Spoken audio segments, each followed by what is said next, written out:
Aquest passat dissabte, 1 de setembre, es va celebrar a la plaça de la Vila de Premià de Dalt el Caritast, un esdeveniment sociocultural organitzat per un grup de persones voluntàries, juntament amb Càritas a Premià i la parròquia de Sant Pere i amb la col·laboració de l'Ajuntament, que tenia com a objectiu captar fons pel Banc d'Aliments de Premià de Dalt i Premià de Mar, el DISA.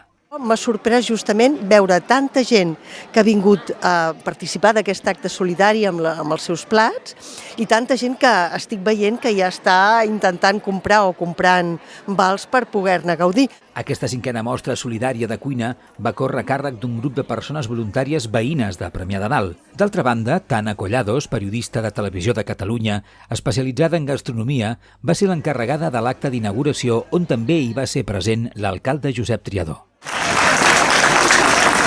I res més, donar les gràcies a tota la gent aquesta que està aquí darrere, de manera anònima col·laborant, i que des de l'Ajuntament continuarem col·laborant amb aquests fets i molts altres. A partir d'aquí va arribar un dels moments més esperats d'una nit màgica i solidària, anar provant i gaudint de tot el que s'havia cuinat per recaptar diners pels més necessitats. Els centenars de persones que s'havien apropat a la plaça de la Vila es van acostar a les diferents paradetes per fer una degustació.